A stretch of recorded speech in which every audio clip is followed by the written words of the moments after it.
It probably won't come as a big surprise to anyone that I think that Batman the Animated Series, henceforth referred to as BTAS, is the best superhero cartoon ever made. In fact, I'd probably go as far as to say that I think it is one of the best TV shows ever made. I am, after all, a dude that has a YouTube channel dedicated to BTAS, so you'd probably be surprised if I didn't feel that way. What I want to talk about today is why I feel the way that I do, and I'm going to try to be objective about it. Now, I know what many of you may be thinking, well, it's because you were at the right age when BTAS first appeared on TV, that perfect formative period when my mind and personality was starting to take shape. Like almost every other kid of the time, I grew up watching shows like He-Man, Thundercats, X-Men and Tiny Toons. As much as I enjoyed them, those shows didn't stay with me the same way that Batman did. And that's because they were designed to entertain children, while BTAS is a very expensive work of art that was also intended to entertain children. Before going any further, I just want to make clear that I'm not some snob that only attributes artistic value to specific creative works. I believe that every creative endeavour is art, whether I care for it or not. That's just the nature of art. Even if it doesn't speak to me, it will speak to someone. Another thing to note is that I make a distinction between the original Batman the Animated Series, plus the handful of The Adventures of Batman and Robin episodes, and the new Batman Adventures. This is primarily because of some significant changes to the art style of the show and the writing team. Yes, a lot of the original team made the jump to TNBA, but a lot of new people were brought on board to fill in gaps in the crew, and it did make a difference. And for me, that difference is a good enough reason to distinguish between the two. You may disagree, and that's totally fine, but that's just how I think. Now, when attempting to assess the quality of a cartoon, I think that ultimately there are 5 key components to look at, and these are the art style, the actual look of the show, the animation, how the look of the show is brought to life, the music, the sound of the show, the writing, the things that happen in the show, the voice acting, the people that bring the writing to life. In every category, I believe that BTAS is exceptional, while other cartoons are generally lacking in one or more areas. It is true that some shows are better than the sum of their parts, but these are the criteria that I use to form my opinions. So let's do a little exercise, looking at each of these categories and see how BTAS stacks up, starting with art style. There really aren't enough superlatives in the English language to adequately express how phenomenal the art style is.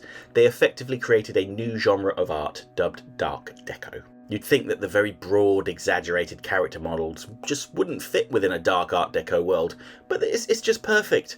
I really think that the art design, particularly that of Gotham City, does a lot of the atmospheric heavy lifting. When it comes to the animation, yes, there are some duds. I'm looking at you, I've got Batman in my basement, but the odd janky episode here and there can be completely forgiven because of the staggering heights of some of the animation in this series. When I think of BTAS, I don't think of the Penguin being crushed with birdseed by dopey kids. I think of Batman being dragged through the night sky by Man-Bat, or Clayface's meltdown in the Gotham Insider control room. I honestly can't think of anything that has topped these scenes. Certainly not anything hand-drawn anyway. Now the music, the music. Some of the music in this show, particularly the villain themes, will stay with me for the rest of my life. What's particularly unusual about BTAS is that it had a fresh musical score for each episode, with minimal reusing of specific tracks. Yes, certain themes would appear over and over again. Notice how Batman's theme often works its way into some of the villain themes to emphasise how similarly damaged Batman and his foes are. But each episode was scored individually by a live orchestra. This is a huge amount of work for Shirley Walker and her band of young composers, but they knocked it out of the park. Now the writing is probably the weakest area for this show, particularly for some of the early episodes. Once again, I'm looking at you, I've got Batman in my basement.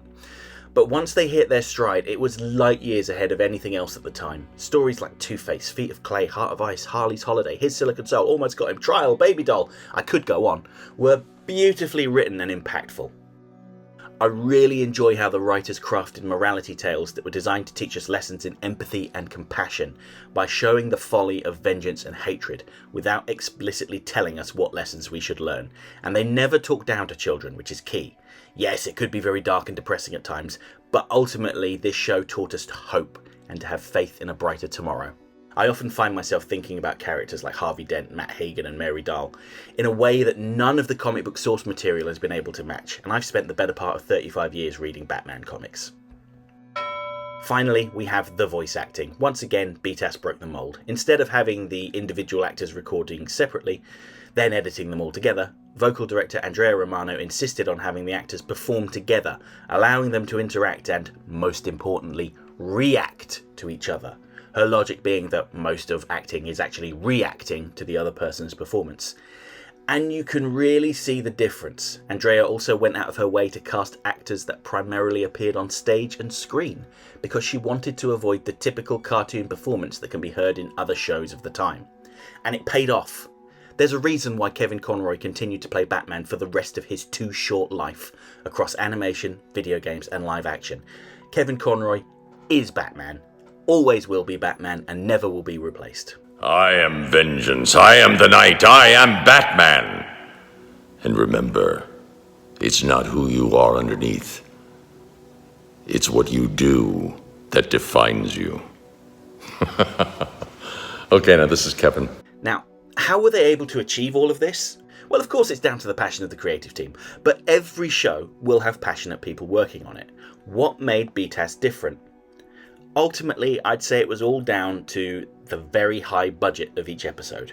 Nobody sets out to make a bad show. Every creator has lofty ambitions that often come crashing down to reality thanks to budgetary restrictions or other unforeseen hurdles. If you've ever read Previously on X-Men, I have to say it that way by the way, by Eric Lewald, a book about the making of X-Men the Animated Series, which is also one of my favourite shows by the way, the crew made frequent references to Batman throughout the book, saying how they did the best they could with their comparatively small budget and shorter production time. The conditions that led to the creation of BTAS will likely never happen again. Following on from the huge financial success of Tim Burton's first Batman movie, Warner Brothers went all in on creating Batman content. There's a really great documentary on YouTube called The Heart of Batman, which goes into detail on the subject, and I recommend that you watch it if you haven't already. But the quick and dirty summary is, Warner Brothers Animation was going through a resurgence thanks to a deal signed with Steven Spielberg. The first project to be completed was Tiny Toons, and then the sizable resources that Spielberg was able to command for Warner Animation were put to work on Batman, as well as a few other properties like Tasmania and Animaniacs. But it's a completely different world now. The animation industry has progressed, with the real game changer coming in the advances of technology, making it more straightforward to produce high quality, consistent animation. That last adjective, consistent, is key here. Gone are the days where a studio would bankrupt themselves by wanting to go the extra mile by airbrushing frost on Mr. Freeze's helmet. Yes, that actually happened.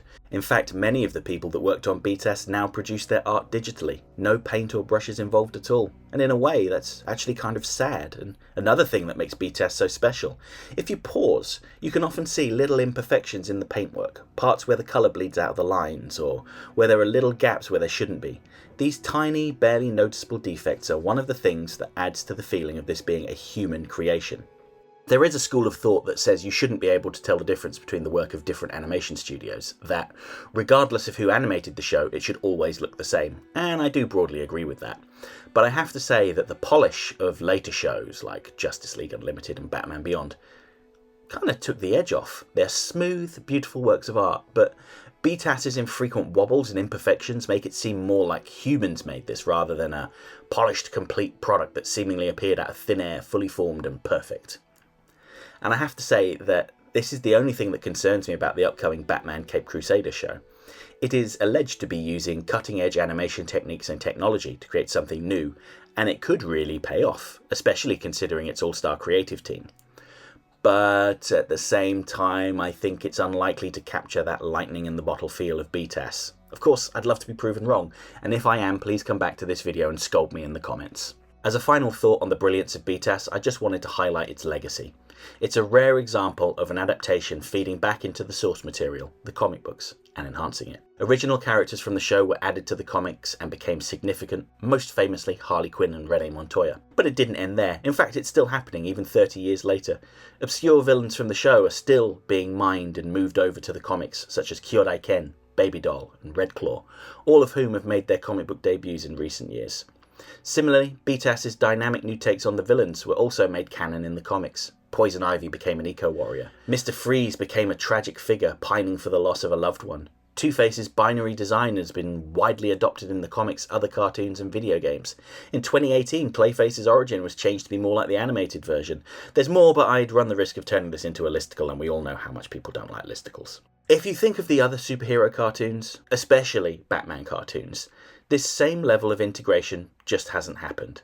That's not to say it never will. Maybe Ethan Bennett or Ellen Yin from The Batman will move over to the comics sometime in the next decade or two, as childhood fans of that show make their way into the comics industry. But for now, there is one king, and its name is Batman, the Animated Series.